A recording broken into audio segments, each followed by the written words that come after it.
Hello hello. Audio video clear है सब कुछ? ओके, चलिए। सो हेलो एवरीबॉडी, कैसे हैं आप सभी लोग? मैं दीपिका परमार आज की क्लास में आपका फिर से बहुत बहुत स्वागत करती हूँ। चलिए, तो जैसा कि आप जानते हैं पिछली क्लास में हम डिस्कस कर रहे थे फीमेल रिप्रोडक्टिव सिस्टम, जिसको हम ऑलरेडी कंप्लीट कर चुके हैं। लास्ट क्लास में बात कर रहे थे मेमेरी ग्लैंड्स, मतलब स्तन ग्रंथियां जिसे हम हिंदी में बोलते हैं। हाँ, हम ऑलरेडी स्ट्रक्चर इसका कंप्लीट कर चुके हैं। जिसने नहीं लगाया पुराना लेक्चर जाके वो लगा लेगा। बीएस साइंस क्लासेस यूट्यूब पे आपको सर्च करना है, वहां आपको ह्यूमन रिप्रोडक्शन के नाम से पूरी प्लेलिस्ट मिल जाएगी। ठीक है, और कंटिन्यू लेक्चर्स अभी लग ही रहे हैं ना। चलिए स्टार्ट करें हम। हाँ, तो हम बात कर रहे थे मेमोरी ग्लैंड्स की, जो हम ऑलरेडी कंप्लीट कर चुके थे। किसी कारण से हमारा एनसीईआरटी का ये पेज रीड होना बच गया था, तो इसको हम कंप्लीट करने के बाद स्टार्ट करते हैं अपने आज के लेक्चर को, जिसमें हम डिस्कस करेंगे गैमेटोजेनेसिस को। क्लियर है? समझ गए आप लोग? चलिए, सो मेमोरी ग्लैंड्स की अगर हम बात करें तो हमने क्या देखा था इनिशियली। जो मेमोरी ग्लैंड्स होते हैं वो ह्यूमंस का इंपॉर्टेंट कैरेक्टरिस्टिक्स है। क्या है? ह्यूमन का इंपॉर्टेंट कैरेक्टरिस्टिक्स है। अगर हम इसके स्ट्रक्चर की बात करते हैं तो इसके स्ट्रक्चर पे जब हम जाएं तो इसके पास ऐसे मेमोरी लोब्स प्रेजेंट होते हैं। क्या प्रेजेंट होते हैं? Memory lobes. अगर हम नंबर ऑफ लोब्स की बात करें तो ये कितने होते हैं? 15 टू 20 मेमोरी लोब्स प्रेजेंट होते हैं। और इन मेमोरी लोब्स के अंदर होती है एल्वलाई, जो मिल्क का फॉर्मेशन करती है। क्लियर है? ये बात हम ऑलरेडी क्लियर कर चुके थे। अब हम बात करें पूरे ब्रेस्ट की, तो इसकी लोकेशन वगैरह आपको ऑलरेडी पता है क्या होती है ह्यूमंस के अंदर। अलग अलग ऑर्गेनिजम्स के अंदर उसकी लोकेशन अलग होगी, लेकिन ह्यूमंस की बात करें, बिकॉज हम डिस्कस कर रहे हैं ह्यूमन रिप्रोडक्शन, तो ये जो मेमोरी ग्लैंड्स होते हैं ये सिर्फ फंक्शनल होते हैं फीमेल के अंदर। अगर हम बात करें तो ये बोथ, मतलब मेल एंड फीमेल दोनों के अंदर प्रेजेंट है, लेकिन अगर फंक्शनल की बात करें तो ये ओनली फीमेल के अंदर फंक्शनल होंगे। तो this is the most important characteristics of mammals. ठीक है, मेमल्स का मतलब जो स्तनधारी है उनका इंपॉर्टेंट कैरेक्टरिस्टिक्स क्या है? मेमोरी ग्लैंड होना, मतलब स्तन ग्रंथियां उनके अंदर प्रेजेंट होना, और फीमेल के अंदर फंक्शनल होना। क्या समझ में आई इतनी कहानी आपको? ठीक है, अब जब हमने स्ट्रक्चर की बात करी, ह्यूमंस के अंदर जो मेमोरी ग्लैंड्स होते हैं, स्तन ग्रंथियां होती हैं, वो होते हैं चेस्ट या थोरैसिक कैविटी में प्रेजेंट होते हैं। ठीक है, रीजन में के स्ट्रक्चर पे जाए तो हमने देखा था इसके पास 15 टू 20 मेमोरी लोब होते हैं ईच ब्रेस्ट। ठीक है, ऐसा नहीं है कि ब्रेस्ट के साइज के अकॉर्डिंग मेमोरी लोब के नंबर चेंज होंगे, बिल्कुल नहीं। मेमोरी लोब के जो नंबर है 15 टू 20 के बीच ही रहेंगे, चाहे ब्रेस्ट का साइज इंक्रीज हो या डिक्रीज हो। तो ब्रेस्ट का साइज किस पे डिपेंड करेगा? इसमें प्रेजेंट फैटी टिश्यू। क्लियर है? जो फैटी टिश्यू का अमाउंट है, फैटी सेल्स है, टिश्यू है, उसके अमाउंट पे डिपेंड करेगा कि ब्रेस्ट का साइज छोटा होगा या बड़ा होगा। ठीक है, तो आप एक बात याद रखेंगे, जो नंबर ऑफ मेमोरी लोब्स है वो 15 टू 20 ही रहेंगे ईच ब्रेस्ट के अंदर। अब हम जाए मेमोरी लोब्स के अंदर, तो यहाँ पे ऐसे पाउच लाइक स्ट्रक्चर है जिसे हम बोलते हैं क्या? एल्वेलाई। क्या बोलते हैं? एल्वेलाई। ठीक है, ये क्या करते हैं? इनमें होता है मिल्क का फॉर्मेशन। ठीक है, मतलब ये मिल्क फॉर्मेशन में हेल्प करते हैं। एल्वुलाई से मिल्क कलेक्ट होकर निकलता है पतले पतले ट्यूब से, जो एनसीईआरटी में नहीं दिया है, जिसका क्या नाम है? क्या नाम है आपको बताया था हमने? Mammary tubules. क्या बोलते हैं ना? Mammary tubules. क्लियर है? मेमोरी ट्यूब्यूल्स फर्दर कनेक्ट होकर के मिल्क को कलेक्ट करते हैं मेमोरी डक्ट में। किसमें? Memory duct. ये हम कल कंप्लीट कर चुके हैं, बट हम रिवीजन कर रहे हैं। ठीक है, मेमोरी डक्ट से ये एक मोटा पार्ट बन जाएगा जिसे हम बोलेंगे एम्पुला, एंड एम्पुला से ये फर्दर पूरा मिल्क कलेक्ट होगा लास्ट डक्ट, जिसे हम बोलते हैं लैक्टिफेरस डक्ट।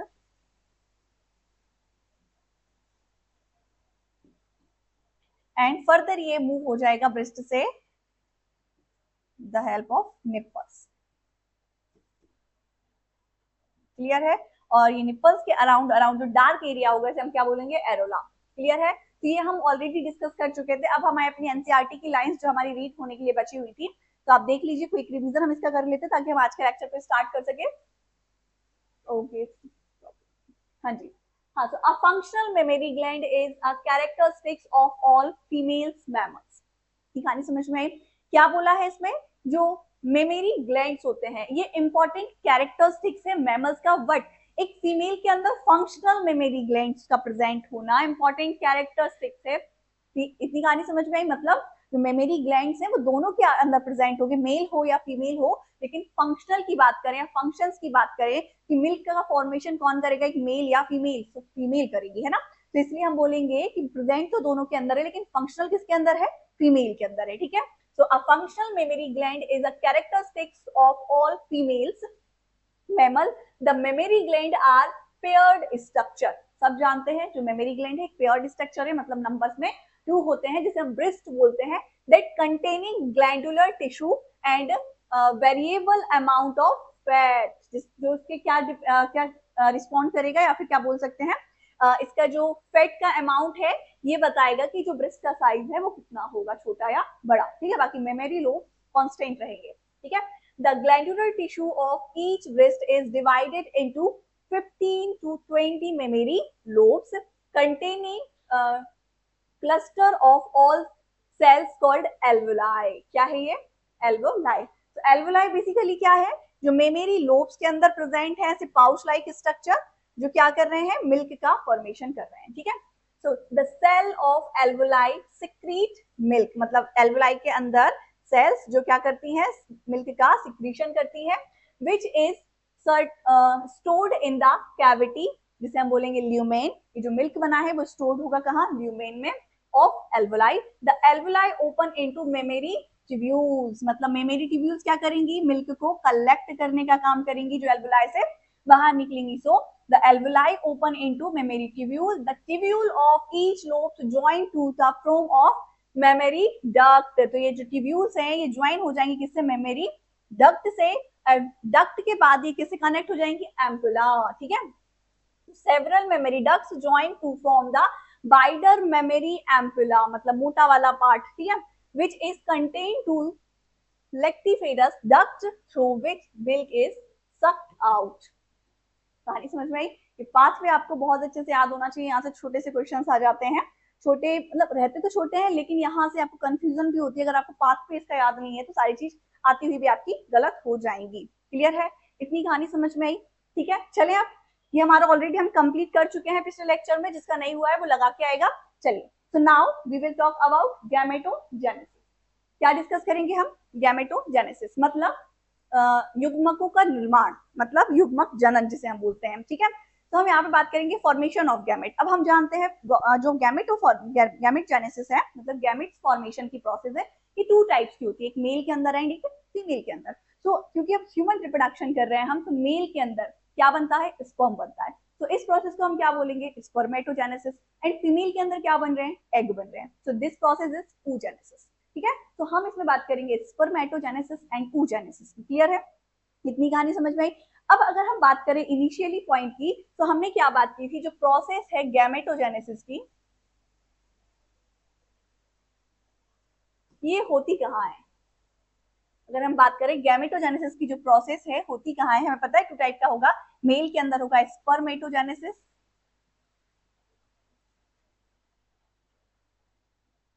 और फीमेल के अंदर होगा oogenesis, ठीक है। अगर हम इसकी लोकेशन की बात करें तो गैमेटोजेनेसिस का जो प्रोसेस है वो होता है प्राइमरी सेक्स ऑर्गन। कहाँ होता है? Primary sex organ. अगर मेल की बात करें स्पर्मेटोजेनेसिस प्राइमरी सेक्स ऑर्गन में होता है, जिसका नाम क्या होगा, टेस्टिस। क्या होगा? टेस्टिस। सेम एज फीमेल में जो प्राइमरी सेक्स ऑर्गन है हम बोलेंगे क्या, ओवरी।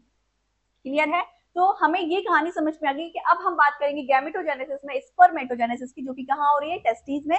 देन हम डिस्कस करेंगे oogenesis जो कि हो रही है ओवरी के अंदर। क्लियर है? So now we will talk about spermatogenesis. Clear है? Are you ready? चलिए स्टार्ट करें हम।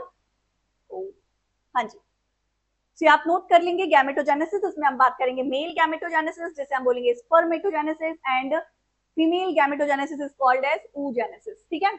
चलिए, अगर अब हम बात करें स्पर्मेटोजेनेसिस की, क्या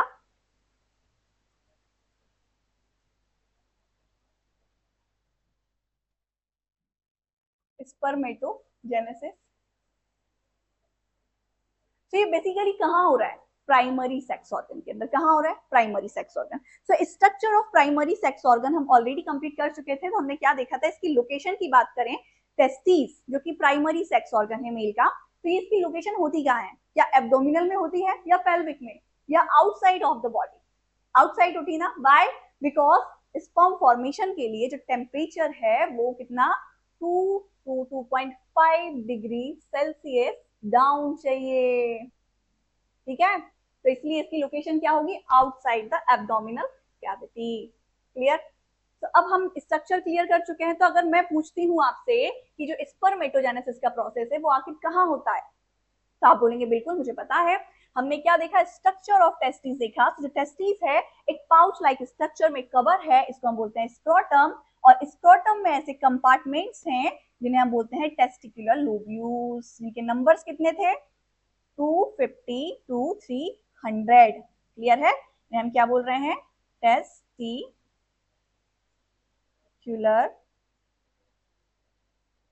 लोब्यूल्स, ठीक है। ये जो टेस्टिकुलर लोब्यूल्स है इनके अंदर प्रेजेंट थी हमारी पतली पतली सेमिनिफेरस ट्यूब्यूल्स। क्या, सेमिनिफेरस ट्यूब्यूल्स। अगर इनके नंबर की बात करें तो ईच लोब के अंदर 2 से 3 सेमिनिफेरस ट्यूब्यूल्स प्रेजेंट थी, ठीक है। सो ये जो सेमिनिफेरस ट्यूब्यूल है इसी के अंदर फॉर्मेशन हो रहा है किसका, स्पर्म का। तो ये तो मुझे पता है, आप लोगों को भी पता होगा, है ना। सेमिनिफेरस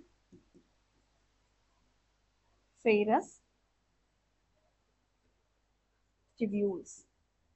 क्लियर है, इतनी कहानी समझ में आई हमें, ठीक है। तो अब हम बात करें formation of spermatogenesis. Formation of sperm is called as spermatogenesis. तो अगर मैं पूछती हूँ कि कहाँ हो रहा है ये प्रोसेस, तो टेस्टिस में प्रेजेंट टेस्टिकुलर लोब्यूल्स में पाई जाने वाली सेमिनिफेरस ट्यूब्यूल्स के अंदर हो रहा है। कैसे हो रहा है, जब हमने स्ट्रक्चर देखा, इसको कट करके देखा, तो हमें कैसे ये पूरी इस टाइप से कंपार्टमेंट्स दिखाई दे रहे थे।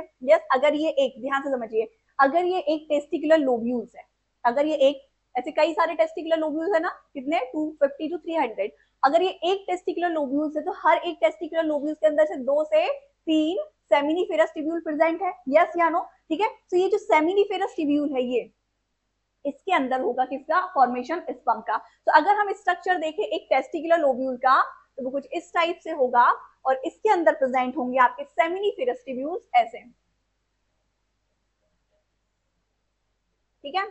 और ये जो सेमिनिफेरस ट्यूब्यूल है इनके इनर साइड में सेल की कवरिंग या मेम्ब्रेन होगी, इन्हें हम बोलेंगे जर्मिनल एपिथेलियम। जो पिछले क्लासेस को लगा के आया उसे इजीली सारी चीज समझ में आ रही है ना, मजा भी आ रहा है, ठीक है। So that is germ cell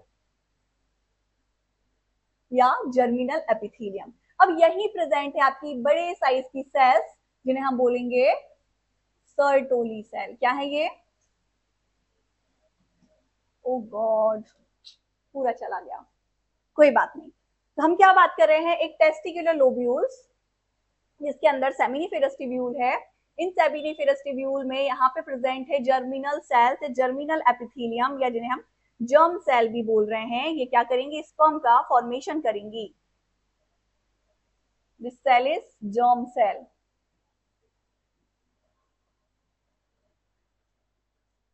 clear है। और यहाँ प्रेजेंट है ऐसे सेल्स जिन्हें हम बोल रहे हैं सर्टोली सेल। क्या है ये,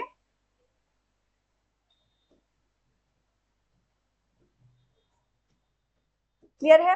अब ये सर्टोली सेल बेसिकली क्या करेगी, इसे न्यूट्रिशन प्रोवाइड करेगी। और अगर हम बात करें स्पर्मेटोजेनेसिस मतलब स्पर्म का फॉर्मेशन कौन करेगा, तो ये जो जर्म सेल है यही बनाएंगी क्या, आपके स्पर्म, ठीक है। तो इन सेल को हम बोलेंगे स्पर्मेटोगोनिया। क्या बोलेंगे, स्पर्मेटोगोनिया। क्लियर है। तो स्पर्मेटोगोनिया से क्या बनेगा, स्पर्म बनेगा। और this process is spermatogenesis. Clear है। अभी आपको इतनी कहानी समझ में आई कि स्पर्मेटोजेनेसिस कहाँ हो रहा है, ठीक है, कैसे हो रहा है। क्लियर। चलिए अब हम बात करें स्पर्मेटोजेनेसिस की, कैसे हो रहा है। देखिए, ये हो गया आपका टेस्टिस। टेस्टिस के अंदर ये कंपार्टमेंट्स टेस्टिकुलर लोब्यूल्स, इन टेस्टिकुलर लोब्यूल्स के अंदर सेमिनिफेरस ट्यूब्यूल्स, और इन ट्यूब्यूल के अंदर ये हो गई आपकी क्या, जर्म सेल।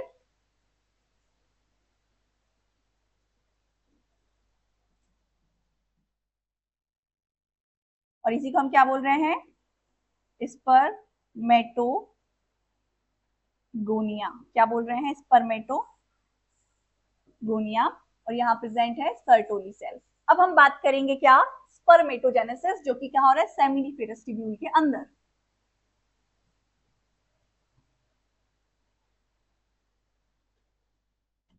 स्पर्मेटोजेनेसिस, शुक्राणु जन्म जिसे हम बोलते हैं, ठीक है। तो ये कैसे होगा, बेसिकली यहाँ पे होगा मियोसिस एंड माइटोसिस डिवीजन, ठीक है। ध्यान से समझेंगे ताकि आपको एक बार सारी चीजें क्लियर हो जाए। स्पर्मेटोजेनेसिस के लिए सेमिनिफेरस ट्यूब्यूल में प्रेजेंट एक सेल जिसका नाम क्या है, जर्म सेल या स्पर्मेटोगोनिया जिसे हम बोल रहे हैं।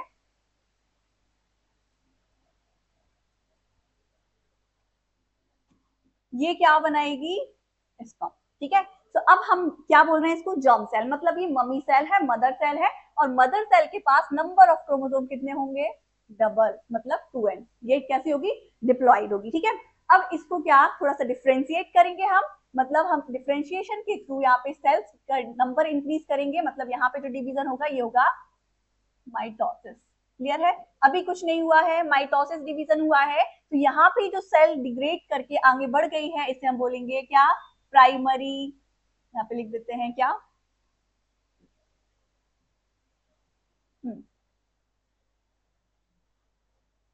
Primary spermatocyte. क्लियर है, क्या हुआ, स्पर्मेटोगोनिया ने इनिशियली माइटोसिस किया एंड नंबर्स बढ़ाए और क्या बना लिया, प्राइमरी स्पर्मेटोसाइट। अभी यहाँ पे कुछ भी नहीं हुआ है, यहाँ पे नंबर ऑफ क्रोमोसोम कितने होंगे, 2n ही होंगे। क्लियर है, अब ये जो प्राइमरी स्पर्मेटोसाइट है ये बनाएगी स्पर्म। इस प्राइमरी स्पर्मेटोसाइट से आपको 4 स्पर्म का फॉर्मेशन करना है। सो कैसे होगा, प्राइमरी स्पर्मेटोसाइट्स ग्रो करेगी एंड आगे फर्स्ट डिवीजन करेगी जिसे हम बोलेंगे मियोसिस फर्स्ट। क्या बोलेंगे, meiosis first, meiosis first, and meiosis first के थ्रू 2 सेल्स बनाएगी और अब इसके पास नंबर ऑफ क्रोमोसोम हाफ हो जाएंगे, मतलब अभी कितने थे 2n और अब यहाँ पे क्या कितना बचा n। तो मियोसिस फर्स्ट के थ्रू जो नई सेल बनी जहां पे नंबर ऑफ क्रोमोसोम n रह गए, तो अब इसे हम प्राइमरी से क्या नाम दे देंगे, सेकेंडरी स्पर्मेटोसाइट।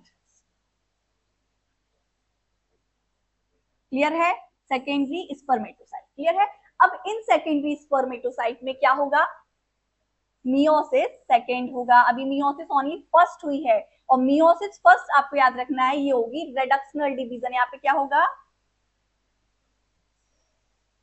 रेडक्शनल डिवीजन, जिसके द्वारा क्या होगा, नंबर ऑफ क्रोमोसोम डबल से हाफ, मतलब हैप्लॉइड हो जाएंगे। अब जो होगा यहाँ पे मियोसिस सेकेंड होगा, क्या होगा ये, मियोसिस सेकेंड, और मियोसिस सेकेंड के थ्रू यहाँ पे 4 सेल्स बनेंगी जिन्हें हम नाम दे देंगे स्पर्मेटिड, और इनके पास नंबर ऑफ क्रोमोसोम कैसे होंगे, n होंगे, और ये क्या बन गए हमारे, स्पर्मेटिड। क्लियर है, इतनी कहानी समझ में आई आपको, ओह गॉड, कोई बात नहीं। हाँ जी, तो इतनी कहानी आपको समझ में आ गई थी, क्या बोल रहे थे हम, फिर से देखिए, आपको और भी अच्छा, आपके लिए अच्छा है, मेरे लिए थोड़ा बुरा है कि पूरा चला गया, मुझे फिर से बनाना पड़ेगा, कोई बात नहीं। हाँ, तो हम क्या बात कर रहे थे, स्पर्मेटोजेनेसिस प्रोसेस स्टार्ट होगी, सेल जिसे हम मम्मी सेल बोल रहे हैं जिसका नाम है स्पर्मेटोगोनिया। जिसका मिस हो गया वो ध्यान से समझो, साथ ही साथ बनाते हुए चले, ठीक है। स्पर्मेटोगोनिया फर्दर क्या करेगा, माइटोसिस, क्या करेगा, माइटोसिस, ठीक है, और ग्रेड करके 2 सेल बनाएगा। इसके पास भी नंबर ऑफ क्रोमोसोम कितने होंगे, 2n, यहाँ पर भी कितने थे 2n, और इसको हम क्या बोलेंगे, प्राइमरी स्पर्मेटोसाइट।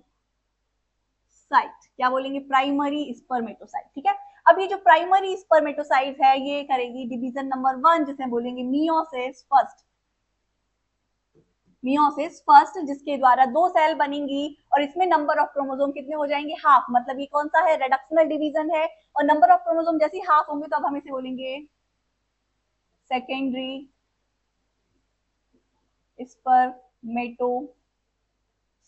क्लियर है, अभी सेकेंडरी स्पर्मेटोसाइट में फिर से होगा मियोसिस सेकेंड, क्या होगा, मियोसिस सेकेंड, यहाँ पे मियोसिस सेकेंड होगा और कितनी 4 सेल बन जाएंगी जिसके पास नंबर ऑफ क्रोमोसोम n ही रहेंगे, और अब इसे हम क्या नाम दे देंगे, स्पर्मेटिड।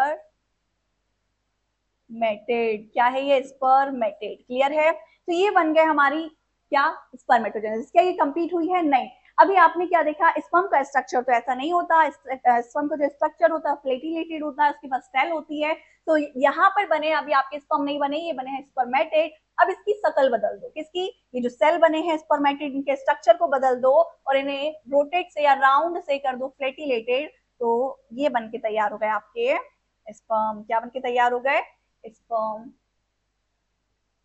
क्लियर है, तो ये हो गया आपका स्पर्मेटोजेनेसिस। अब आप ध्यान से समझेंगे, स्पर्मेटोगोनिया जिसके पास नंबर ऑफ क्रोमोसोम डबल है, इनिशियली इसने माइटोसिस किया और क्या बनाया, प्राइमरी स्पर्मेटोसाइट बनाया, जिसमें भी नंबर ऑफ क्रोमोसोम 2n ही थे। प्राइमरी स्पर्मेटोसाइट करेगी इनिशियली मियोसिस फर्स्ट और बनाएगी हैप्लॉइड 2 सेल्स जिसका नाम है सेकेंडरी स्पर्मेटोसाइट। सेकेंडरी स्पर्मेटोसाइट में होगा मियोसिस सेकेंड और यहाँ पे 4 बनेंगे स्पर्मेटिड जिसके पास नंबर ऑफ क्रोमोसोम n मतलब हैप्लॉइड रहेगा। अब इसका आकार रंग रूप चेंज कर दीजिए, रोटेट से फ्लैटिलेटेड स्ट्रक्चर में कन्वर्ट कर दीजिए, तो यहाँ पे बनके तैयार हो गया आपके स्पर्म। ठीक है, तो अब यहाँ पे प्रोसेस के नाम याद रखेंगे आप, क्या कि स्पर्मेटोगोनिया मतलब मम्मी सेल से स्पर्मेटिड तक के बनने का जो प्रोसेस है, यहाँ पे देखिए स्पर्मेटोगोनिया से क्या बन रहे हैं, स्पर्मेटिड बन रहे हैं, जो कि फ्लैटिलेटेड नहीं है, रोटेड है। इसको हम बोलेंगे स्पर्मेटोसाइटोजेनेसिस। क्या बोलेंगे, स्पर्मेटोसाइटोजेनेसिस। ठीक है, मतलब स्पर्मेटोगोनिया से स्पर्मेटिड तक के बनने का जो प्रोसेस है इसे बोलेंगे स्पर्मेटोसाइटोजेनेसिस।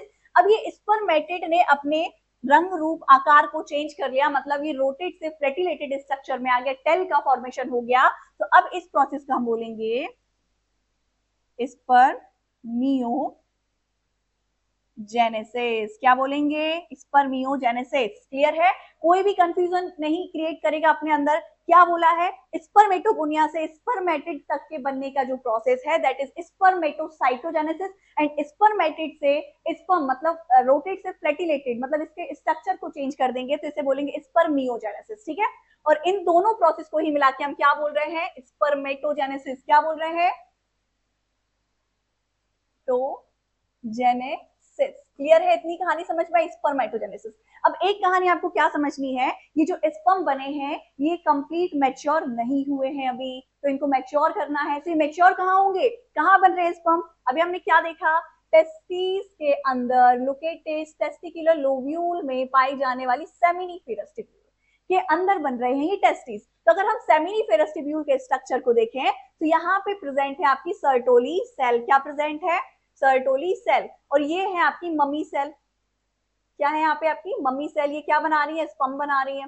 ठीक है, तो मान लीजिए यहाँ पे क्या बन गया, आपका स्पर्म बन के तैयार हो गया ऐसे। ठीक है, तो अब ये जो स्पर्म बने हैं इन्हें मैच्योर होने के लिए जो सर्टोली सेल है इसमें अपने हेड को डालना पड़ेगा ताकि इनको नरिशमेंट मिल सके और ये मैच्योर हो सके। ठीक है, तो सेकेंड स्टेप ये क्या फॉलो करेंगे, कंप्लीट फॉर्मेशन स्पर्म का होने के बाद इस सर्टोली सेल में अपने हेड को डिप्रेस करके नरिशमेंट लेंगे और इस प्रोसेस को हम बोलते हैं क्या, स्पर्मिएशन।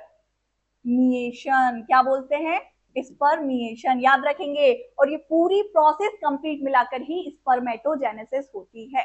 क्लियर है, इतनी कहानी समझ में आई। हमने क्या बात की, स्पर्मेटोगोनिया इनिशियल ही माइटोसिस डिवीजन करेगी और सेकेंडरी प्राइमरी स्पर्मेटोसाइट बनाएगी। प्राइमरी स्पर्मेटोसाइट में मियोसिस फर्स्ट होगा और क्या सेकेंडरी स्पर्मेटोसाइट बनेंगे, सेकेंडरी स्पर्मेटोसाइट मियोसिस सेकेंड करेंगे और स्पर्मेटिड बनाएंगे जिसके पास नंबर ऑफ क्रोमोसोम हैप्लॉइड होंगे। अब ये स्पर्मेटिड अपना रंग रूप आकार चेंज कर देंगे, मतलब क्या करेंगे, स्पर्मियोजेनेसिस करेंगे और प्लेटिलेटेड स्ट्रक्चर में कन्वर्ट हो जाएंगे। ठीक है, और जैसे ही प्लेटिलेटेड स्ट्रक्चर में कन्वर्ट होंगे तो ये मैच्योर होने के लिए सर्टोली सेल में से नरिशमेंट लेंगे और दिस प्रोसेस इज स्पर्मिएशन। और ये कंप्लीट प्रोसेस आपकी क्या है, स्पर्मेटोजेनेसिस। क्लियर है, इतनी कहानी आपको समझ में आई। ठीक है, ये हो गई आपकी स्पर्मेटोजेनेसिस। अब स्पर्मेटोजेनेसिस से स्पर्म का फॉर्मेशन हो चुका है, किसका फॉर्मेशन हो चुका है, स्पर्म बन चुके हैं। ठीक है, ये आपके स्पर्म तैयार है। अब ये स्पर्म बनने के बाद क्या होगा, सिक्रीशन होगा तीनों ग्लैंड का। क्या, तीनों ग्लैंड अपना सिक्रीशन करेंगे। 3 ग्लैंड्स कौन है, कौन कौन से हैं वो 3 ग्लैंड्स, हमने बात की थी ना, कौन सी, seminal vesicle, prostate gland and bulbourethral gland, ये तीनों अपना सिक्रीशन करेंगे और विथ स्पर्म तीनों मिलकर के बनाएंगे सेमिनल प्लाज्मा, जिसे हम क्या बोलते हैं, सीमेन। क्या बोलेंगे, सीमेन, ठीक है। तो सीमेन क्या है, बेसिकली स्पर्म विथ 3 ग्लैंड्स का secretion is called seminal plasma या सीमेन जिसे बोल रहे हैं। अब हम अगर बात करें क्या कि सीमेन के अमाउंट की फर्स्ट इजैकुलेशन में,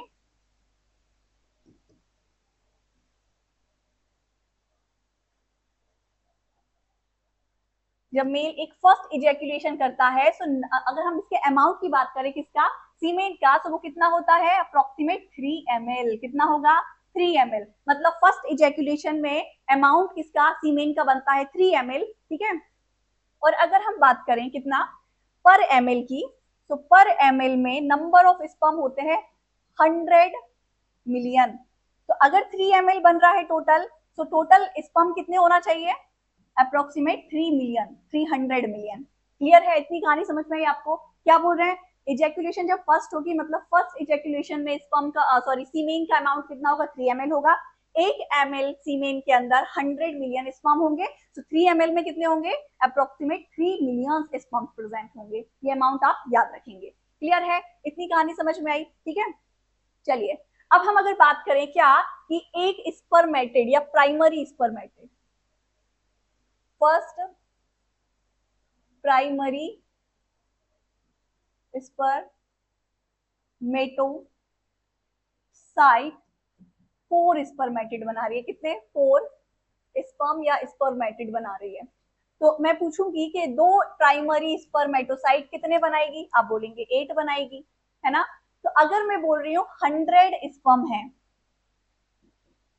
तो मतलब आपको कुल मिला के क्या करना है, ऐसे क्वेश्चन आएगा कि अगर एक प्राइमरी स्पर्मेटोसाइट 4 स्पर्म बना रहा है, तो बताइए 50 प्राइमरी स्पर्मेटोसाइट कितने स्पर्म बनाएंगे। तो आपको नॉर्मली मल्टीप्लाई कर देना है 4 से। क्लियर है, ठीक, कहानी समझ में आई, ओके।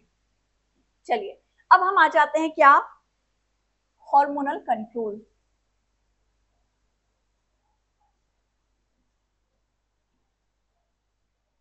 क्लियर है, जो हमारा हार्मोनल कंट्रोल है, जो स्पर्मेटोजेनेसिस में हेल्प करता है, उसका प्रिंसिपल कौन है, हाइपोथैलेमस।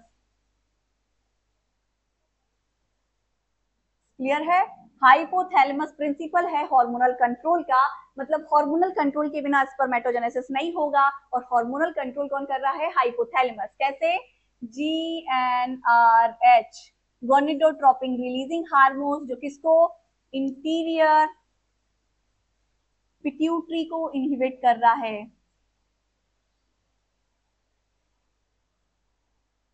इंटीरियर पिट्यूटरी को इनहिबिट करेगा, जिसके हेल्प से 2 हॉर्मोन्स बनेंगे, FSH एंड LH। FSH मतलब फॉलिकल स्टिमुलेटिंग हार्मोन्स, जो कि सर्टोली सेल को इनहिबिट करेगा, एंड स्पर्मेटोजेनेसिस में हेल्प करेगा।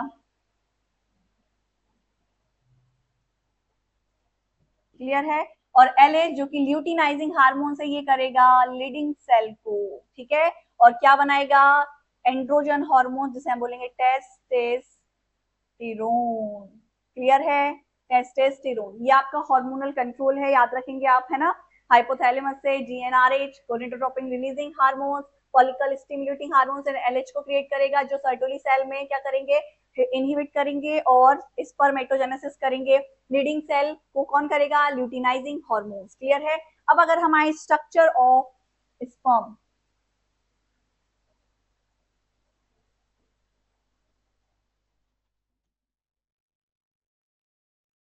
स्ट्रक्चर ऑफ स्पर्म मतलब स्ट्रक्चर देखें स्पर्म का, तो स्पर्म का स्ट्रक्चर बेसिकली कुछ पार्ट्स में डिवाइड होगा। इसका फर्स्ट पार्ट होगा head and neck and middle piece,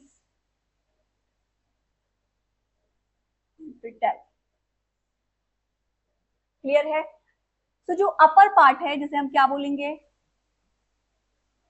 head, ठीक है। हेड का जो टॉप हेड टिप है, ये इसे हम बोलते हैं एक्रोसोम। क्या बोलते हैं, एक्रोसोम, जो कि मॉडिफिकेशन है किसका,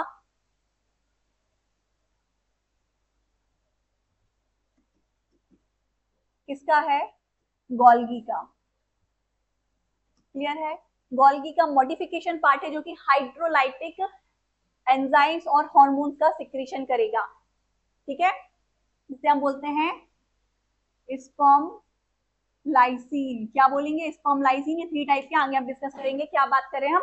जो हेड है, हेड का टिप जिसे हम बोलते हैं एक्रोसोम, जो क्या है? गोल्गी का मॉडिफाई पार्ट है, जो हाइड्रोलाइटिक एंजाइम जिसे स्पर्म लाइसिन बोल रहे हैं वो सिक्रीट करेगा। ये 3 टाइप के हैं और ये हेल्प करेगा पेनिट्रेशन में, मतलब एग के अंदर फर्टिलाइजेशन के टाइम पेनिट्रेशन में हेल्प कौन करेगा? एक्रोसोम। ठीक है, अब इसके मिडिल पार्ट में तो यहाँ प्रेजेंट है इसके पास क्या? क्रोमोजोम। कितने? 23, मतलब हैप्लॉइड है ना ये स्पर्म, इसलिए। ठीक है, तो यहाँ पे प्रेजेंट है इसके पास क्या? क्रोमोजोम, जो क्या करेंगे? इंफॉर्मेशन को लेके जाएंगे, जेनेटिक मटेरियल है यहाँ पे। ठीक है, मतलब डीएनए वगैरह है। फिर इसके नेक पे आ जाए, दिस रीजन इज नेक। नेक में यहाँ पे 2 सेंट्रियोल प्रेजेंट है। कितने? 2। एक ऊपर वाला सेंट्रियोल जिसे हम क्या बोलेंगे? पास है इसलिए इसे हम बोलेंगे ये वाला प्रॉक्सिमल। क्या बोलेंगे? Proximal centriole. इसका मेन फंक्शन क्या है? क्लीवेज में हेल्प करना। ठीक है, क्लीवेज मतलब जानते हैं ना, जब क्या बन जाएगा? जाइगोट बनेगा तो उससे ब्लास्टोमेयर स्टेजेस वगैरह आएंगे, तो उसमें क्लीवेज में हेल्प करेगा ये। और दूसरा सेंट्रियोल नीचे साइड में है, जिसे हम बोलेंगे क्या? डिस्टल, दूर है इसलिए डिस्टल सेंट्रियोल। ये क्या करेगा? यहां से ये टेल को कनेक्ट करेगा, लेकर के जाएगा यहां तक। ठीक है, अब ये जो मिडिल वाला पार्ट है इसका, ये जो मिडिल वाला पार्ट है, ये होगा क्या? यहाँ पे प्रेजेंट है आपके स्पाइरल फॉर्म में माइटोकॉन्ड्रिया। ऐसे क्या बोलेंगे? मिड पार्ट यहाँ पे प्रेजेंट है क्या? Spiral mitochondria.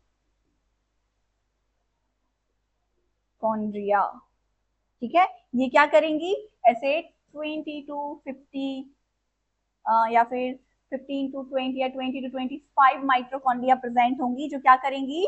इसको एनर्जी प्रोवाइड करेंगी टेल को, ताकि ये क्या कर सके? आगे मूव कर सके। ठीक है, तो ये आपका स्ट्रक्चर ऑफ स्पर्म है, याद रखेंगे आप, एग्जाम में आता है।